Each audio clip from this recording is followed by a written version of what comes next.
નમસ્કાર ખેડૂત ભાઈઓ, જય કિસાન, જય ભારત। ખેડૂત ભાઈઓ, આજે આપણે આપણા ઘઉંના પાક માટે પાયાના ખાતરમાં અને પૂરતી ખાતરમાં આપણે જે કાંઈ પ્રયાસો કરી રહ્યા હોઈએ છીએ આપણા પાકને પોષણ આપવા માટેના, એ પ્રયાસોમાં આપણે પાયામાં કેટલું ધ્યાન આપવાનું છે અને એના આધારે આપણે પૂરતી ખાતરો હિસાબ કરી અને આપવા આ જરૂરી હોય છે આપણા માટે। અને તેથી પાયામાં ખાસ કરીને અત્યારના દિવસોમાં આપણે અત્યારે ઘઉંનું વાવેતર કરી રહ્યા છીએ અને હજી આવતા લગભગ 2 અઠવાડિયા કે 3 અઠવાડિયા સુધી ખૂબ મોટા પાયે આપણે ત્યાં ઘઉંનું વાવેતર થશે। તો આ દરમિયાન આપણે જે ધ્યાન રાખવાનું છે એ છે કે આપણા ઘઉંના પાકને 1 વીઘા દીઠ કયું પોષક તત્વ કેટલું જરૂરી છે ખેતીવાડી ખાતાના સંશોધનોના આંકડાઓના આધારે એને આપણે સમજવું છે અને એના હિસાબથી આપણને કઈ થેલીમાંથી કેટલું કયું તત્વ મળે છે એના આધારે આપણે પાયામાં જે કાંઈ આપવાની જરૂરિયાત હોય છે એ જરૂરિયાત પાયામાં અવશ્ય પૂરી કરી દઈએ।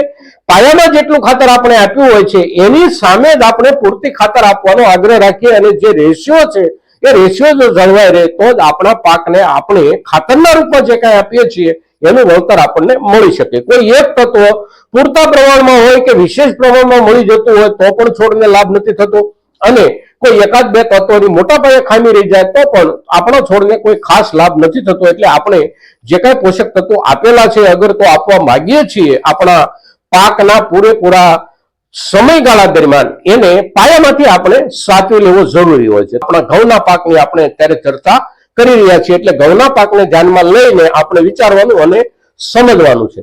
તો નાઇટ્રોજન આપણા ઘઉંના પાકને 1 વીઘામાં 100 ગુઠાનો વીઘો આપણે સમજીએ તો 1 વીઘામાં 19 કિલોગ્રામ નાઇટ્રોજનની જરૂર પડે છે।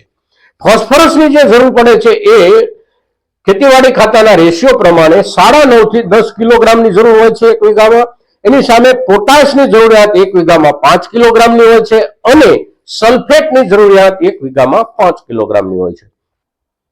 પાયાના તત્વો તરીકે આપણે નાઇટ્રોજન એનો જે કુલ જરૂરિયાત છે એમાંથી અડધો જથ્થો પાયાના તત્વો તરીકે આપણે આપવાનો છે અને બાકીના જે કઈ ખાતરો છે આપણા તત્વો જે છે જેમ કે ફોસ્ફરસ હોય, પોટેશિયમ હોય અને સલ્ફેટ હોય, આમાંથી લગભગ પૂરતો જથ્થો આપણે પાયામાં જ આપી દેવાનો હોય છે। આ જે ખાતરોનો પોષક તત્વો જે છે એ સૌથી સલામત અને સૌથી સારી આપવાની કોઈ રીત છે તો એ પાયામાંથી આપવાની રીત છે।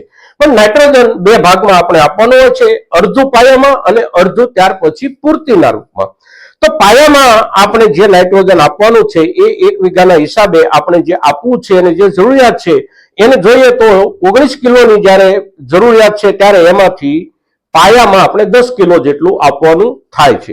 હવે નાઇટ્રોજન આપણને જે કાંઈ મળે છે પાયાના ખાતરોમાંથી એ કયા ખાતરોમાંથી કેટલું મળે છે એને આપણે જોઈ લઈએ તો ડીએપી માંથી આપણને 1 બોરીમાંથી 9 કિલો નાઇટ્રોજન મળે છે।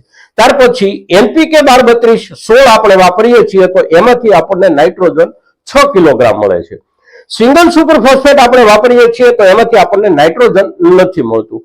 એપીએસ એટલે કે એમોનિયમ ફોસ્ફેટ સલ્ફેટ 20-20-13 આપણે વાપરીએ છીએ તો એમાંથી નાઇટ્રોજન આપણને 10 કિલોગ્રામ જેટલું 1 બોરીમાંથી મળે છે। ડીએપી આપણે આપીએ છીએ તો ડીએપી માંથી ફોસ્ફરસ આપણને મળે છે 23 કિલોગ્રામ 1 બોરીમાંથી। એનપીકે 12-32-16 વાપરીએ છીએ તો એમાંથી આપણને ફોસ્ફરસ મળે છે 16 કિલો। ત્યારબાદ આપણે સિંગલ સુપર ફોસ્ફેટ વાપરીએ છીએ તો એમાંથી આપણને ફોસ્ફરસ મળે છે 8 કિલો અને એપીએસ એમોનિયમ ફોસ્ફેટ સલ્ફેટ આપણે વાપરીએ છીએ તો એમાંથી 1 બોરીમાંથી ફોસ્ફેટ આપણને મળે છે 10 કિલો।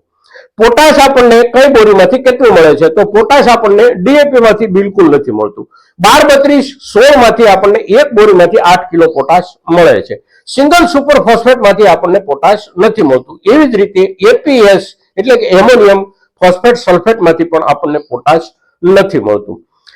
સલ્ફેટ આપણને કયા બોરીમાંથી કેટલું મળે છે તો ડીએપી માંથી આપણને સલ્ફેટ નથી મળતું। 12-32-16 માંથી આપણને સલ્ફેટ નથી મળતું।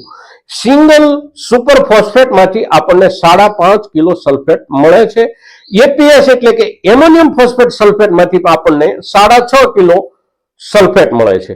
એટલે આ પ્રમાણે દરેક બોરીમાંથી જે તત્વો આપણને મળે છે એનો જે વજન અંદર આવે છે ટકાવારીના ધોરણે, એના હિસાબથી આપણે બોરીમાંથી કેટલું માપ એક વીઘામાં આપણે વાપરવાનું છે પાયામાં, એને આપણે સમજવાનું છે. હવે ડીએપી માંથી આપણને માત્ર 2 તત્વો મળે છે, ફોસ્ફરસ અને નાઇટ્રોજન. એટલે બાકીના 2 તત્વો આપણે પૂરા કરવાના છે, પોટેશિયમ અને સલ્ફેટ. એવી જ રીતે 12-32-16 માંથી આપણને 3 તત્વો મળ્યા, નાઇટ્રોજન મળ્યું, ફોસ્ફરસ મળ્યું અને પોટાશ મળ્યું, પણ સલ્ફેટ એમાં બાકી રહી જાય છે. એપીએસ છે તો એપીએસ માંથી આપણને નાઇટ્રોજન મળ્યું, ફોસ્ફેટ મળ્યું અને સલ્ફેટ મળ્યું, પણ એમાંથી પોટાશ બાકી રહી જાય છે. એટલે આ જે બાકી રહી જતા તત્વો છે એને આપણે પાયામાં એક વીઘામાં જે રૂપમાં નાખવાના કે આપવાના છે, એમાં પોટાશ 5 કિલોગ્રામ આપવાનો છે, સલ્ફેટ 5 કિલોગ્રામ આપવાનું છે. અને આ બંને તત્વોને આપણે પાયાના ખાતર તરીકે અવશ્ય આપી દઈએ.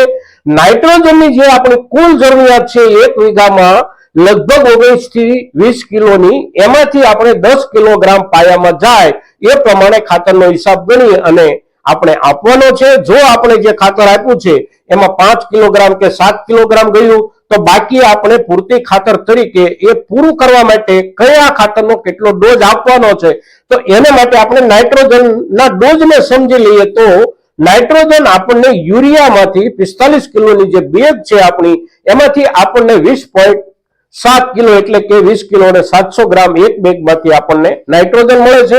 માત્ર નાઇટ્રોજન જ એમાંથી આપણને મળે છે, બીજું કોઈ તત્વ મળતું નથી.